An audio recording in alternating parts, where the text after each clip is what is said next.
Assalamualaikum warahmatullahi wabarakatuh.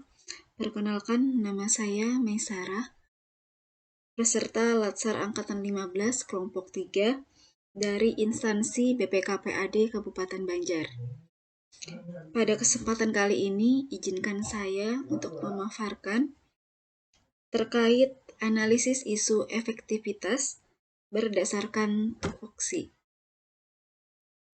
Ya, untuk yang pertama, terkait langkah-langkah dalam pemecahan masalah. Yang pertama yaitu mengidentifikasi atau merumuskan masalah. Kemudian yang kedua, menganalisis masalah dengan menggunakan metode USG dan juga Fishbone. Kemudian untuk yang ketiga, menyusun alternatif pemecahan masalah dengan analisis SWOT. Dan yang terakhir, akan ada gagasan untuk pemecahan masalah itu sendiri. Ya, untuk yang pertama, mengidentifikasi atau merumuskan masalah. Adapun masalah yang saya ambil terkait dengan tupoksi saya di bidang akuntansi dan pelaporan. Yang pertama, belum tersedianya data rinci terkait data pendukung penyusun laporan keuangan yang akan digunakan oleh pihak internal dan juga eksternal. Kemudian yang kedua, adanya keterlambatan data pendukung laporan keuangan dari bidang terkait. Kemudian yang ketiga, kurangnya pemahaman atau kompetensi dari pelaksana penyusun laporan keuangan di tingkat SKPD itu sendiri. Kemudian yang kedua, menganalisis masalah dengan menggunakan metode USG. Dari ketiga masalah ini, yang menduduki peringkat pertama itu adalah masalah belum tersedianya data detail atau data rinci terkait data pendukung penyusunan laporan keuangan yang akan digunakan oleh pihak internal maupun eksternal atau pemeriksa. Yaitu poinnya ada 14. Kemudian yang kedua itu masalah adanya keterlambatan data pendukung laporan keuangan dari bidang terkait.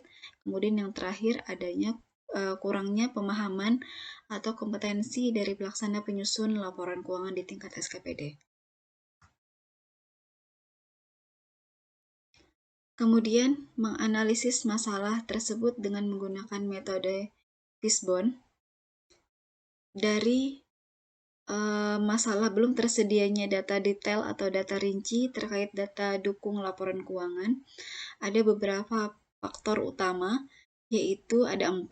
Yang pertama ada SDM, kemudian dari segi aplikasi, kemudian dari segi sikap atau kebiasaan, dan yang terakhir ada inventarisasi data. Adapun dari faktor utama SDM, yaitu kurangnya pemahaman dalam aplikasi. Jadi masih banyak ASN atau pelaksana penyusun laporan keuangan yang masih belum memahami bagaimana penggunaan aplikasi itu sendiri. Kemudian adanya overkapasitas beban tugas khususnya untuk pelaksana penyusun laporan keuangan di tingkat kecamatan. Biasanya mereka mengemban tugas mulai dari perencanaan, penganggaran, sampai pelaporan. Kemudian untuk faktor aplikasi, yaitu terbatasnya akses menu. Jadi karena aplikasi kita aplikasi yang kita gunakan, beberapa menu masih terbatas di tempat kita, jadi tidak memungkinkan bagi kita untuk memakai atau mengakses menu-menu yang seharusnya itu kita perlukan datanya. Kemudian ada aplikasi yang tidak update. Jadi penggunaan aplikasi yang ada di kita, ada beberapa aplikasi yang seharusnya kita sudah berpindah ke aplikasi baru, tapi kita masih memakai aplikasi yang lama. Kemudian dari segi sikap atau kebiasaan, khususnya untuk di tingkat SKPD, mereka biasanya menyiapkan data pada saat kita memerlukan. Jadi waktunya sempit. Kemudian lebih suka menunggu. Jadi kalau tidak diminta, mereka tidak memberikan data detail itu kepada kita selaku dinas yang mengkompilasi data seluruh SKPD. Kemudian dari segi inventarisasi data, kurang lengkapnya arsip data. Yang kedua, kurang tertibnya administrasi. Yang terakhir, data tidak terpusat. Jadi dari ketiga masalah ini saling berhubungan. Jadi karena di tempat kita data masih belum terpusat, otomatis dari segi administrasi juga belum tertib. Selanjutnya, penyusunan alternatif pemecahan masalah dengan menggunakan metode SWOT.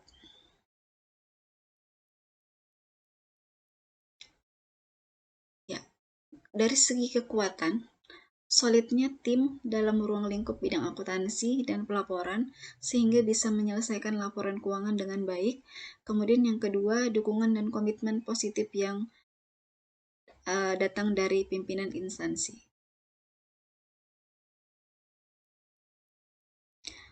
Kemudian jika dilihat dari segi kelemahannya, yang pertama, tidak tersedia data rinci yang diperlukan oleh pengguna laporan keuangan baik internal maupun eksternal.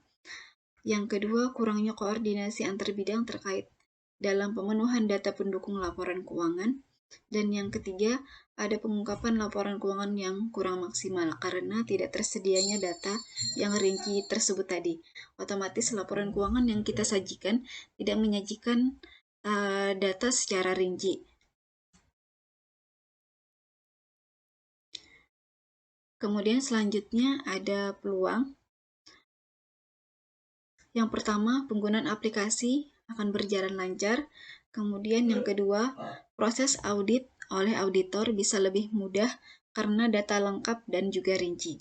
Kemudian yang ketiga, menambah kepercayaan dari pengguna laporan keuangan, khususnya dalam pengambilan keputusan.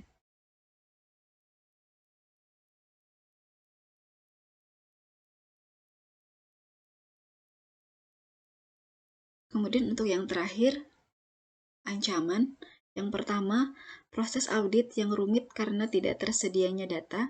Otomatis kita akan dituntut oleh pihak pemeriksa dalam melengkapi data-data yang masih belum rinci. Dan itu biasanya waktunya sempit, gitu Pak. Kemudian dampak terhadap opini dari BPK atau LKPD tersebut. Kemudian pola sikap SKPD tidak berubah dan selalu menunggu. Ya, setelah permasalahan tersebut kita analisis, kemudian terakhir ada gagasan untuk penyelesaian isu atau masalah. Yang pertama, perlu ada koordinasi dan rekonsiliasi data berkala antar bidang terkait. Kemudian yang kedua, perlu adanya operator pengumpul data agar data lebih terpusat. Kemudian untuk yang ketiga, penggunaan aplikasi yang update. Kemudian yang keempat, bimbingan teknis dari bidang tertentu dalam peningkatan kompetensi pelaksana.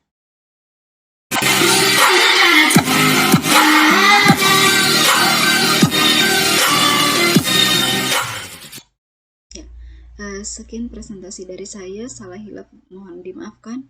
Assalamualaikum warahmatullahi wabarakatuh.